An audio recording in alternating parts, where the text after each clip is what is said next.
शक, एक लाइलाज बीमारी। अभी कुछ ही दिन हुए एक नवविवाहित जोड़ा मेरे ही फ्लोर पर रहने आया है, लेकिन जब देखो रात में वहाँ से चीखने चिल्लाने की आवाज़ें आती है।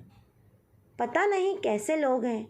लड़की तो कभी कभी बालकनी में दिखती है, लेकिन उसके पति को कभी नहीं देखा। ललिता जी ने सुधा जी से कहा। ललिता और सुधा दोनों अच्छी सहेलियाँ थीं। 10 साल से इस अपार्टमेंट में रहती है और धीरे धीरे पक्की सहेलियाँ बन गई। दोनों के एक एक बेटे हैं जो अपनी पत्नी के साथ दूसरे शहर में रहते थे जहाँ उनका जॉब था। दोनों सहेलियाँ अपार्टमेंट के सभी लोगों के घर का हाल जानती थी। उम्र में छोटी महिलाएं उनसे सलाह लेने आती थी और वह दोनों सबकी समस्याएं सुलझाती थी। नए युगल से अभी दोस्ती नहीं हुई थी और ऊपर से यह लड़ाई झगड़े की आवाज़ सुनकर काफ़ी उत्सुकता बढ़ गई थी उनको जानने की। एक दिन ललिता जी की मुलाकात सीमा से लिफ्ट में हो गई और धीरे धीरे जान पहचान भी हो गई। आओ मेरे घर शाम की चाय साथ में पीते हैं, ललिता जी ने कहा। ज़रूर आऊँगी आंटी, सीमा ने कहा। शाम को ललिता जी के घर का डोरबेल बजा। ललिता जी तो पहले से ही तैयार थी और उन्होंने सुधा जी को भी बुला लिया था। आओ ना, इनसे मिलो, ये मेरी सहेली सुधा है। यह हमारे नीचे वाले फ्लोर पर रहती है। फिर दोनों सहेलियों ने मिलकर सीमा की कुंडली खंगाल ली। 1 घंटे बाद सीमा जाने लगी तो दोनों ने कहा कि कभी भी कोई ज़रूरत हो तो हमें ज़रूर बताना। जी ज़रूर, कहकर सीमा चली गई।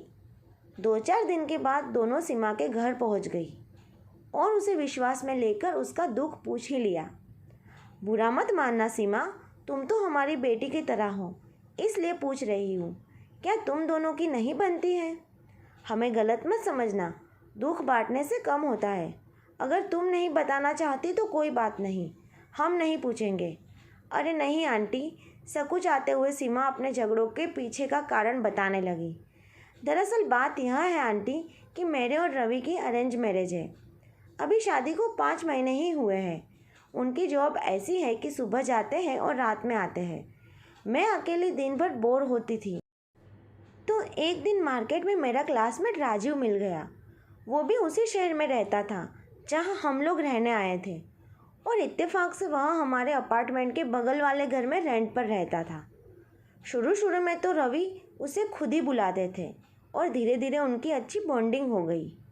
एक दिन हम सब मिलकर चाय पी रहे थे और रवि ने बीच में उसके पहले प्यार के बारे में पूछा और राजीव ने मेरा नाम ले लिया, जबकि मेरी ऐसी कोई फीलिंग नहीं थी राजीव के लिए और मैं यह जानती भी नहीं थी। लेकिन उस दिन से रवि के मन में शक का कीड़ा पैदा हो गया जो ख़त्म होने का नाम ही नहीं ले रहा। रवि ने 10 दिन के भीतर अपना ट्रांसफ़र करवा लिया और हम इस शहर में आ गए। मैं क्या करूं आंटी, कहते हुए सीमा रोने लगी। यहाँ आने के बाद भी रवि को इस बात का शक रहता है कि मैं उससे अभी भी बात करती हूँ। वो चोरी छुपे मेरा फ़ोन चेक करते हैं।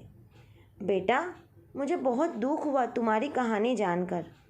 इस लाइलाज बीमारी को जड़ से ख़त्म करना बहुत मुश्किल काम है।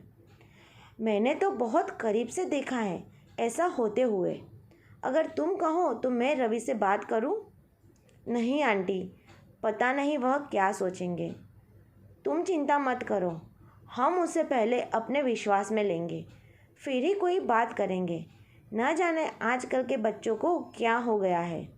शादी की नींव विश्वास पर टिकी होती है और यहाँ तो विश्वास नाम की कोई चीज़ ही नहीं है।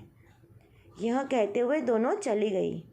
छुट्टी वाले दिन ललिता आंटी ने दोनों को चाय पर बुलाया और बातों बातों में इस टॉपिक को उठाया और रवि को समझाने के लिए कहा। बेटा, मेरा भतीजा एक बात को लेकर अपनी पत्नी पर शक करता रहा, जबकि वह बिल्कुल बेकसूर थी। लेकिन शक के कारण वक्त ने ऐसी कड़वाहट भर दी कि आज दोनों का जीवन बर्बाद हो गया। बच्चे बिखर गए। बहुत दुख होता है उसे देखकर। एक छोटी सी गलती से सारा परिवार बिखर गया। पति पत्नी में तकरार तो होती है, लेकिन किसी मामले को बैठकर सुलझाया भी जा सकता है। आंटी की बातों का शायद रवि के दिलो दिमाग पर कुछ असर हुआ। कुछ दिन बाद सीमा के बर्थडे पर रवि ने उसे सरप्राइज़ दिया और रवि ने सीमा को सॉरी बोला और उस दिन से ज़िंदगी की एक नई शुरुआत की। दोस्तों, कभी कभी छोटी सी गलतफहमी बड़े झगड़े का रूप ले लेती है और पति पत्नी का संबंध विश्वास पर टिका होता है, और जब रिश्ते में विश्वास ही ना रहे तो फिर रिश्ता भी टूट जाता है। इसलिए अविश्वास को अपने बीच पलने ना दे। उम्मीद है दोस्तों आपको ये कहानी ज़रूर पसंद आई होगी। कमेंट करके ज़रूर बताइए। वीडियो अच्छी लगी हो तो लाइक और शेयर ज़रूर करें। चैनल पर नए हैं तो सब्सक्राइब करना बिल्कुल ना भूलें। अब मिलते हैं एक नई स्टोरी के साथ, तब तक के लिए बाय।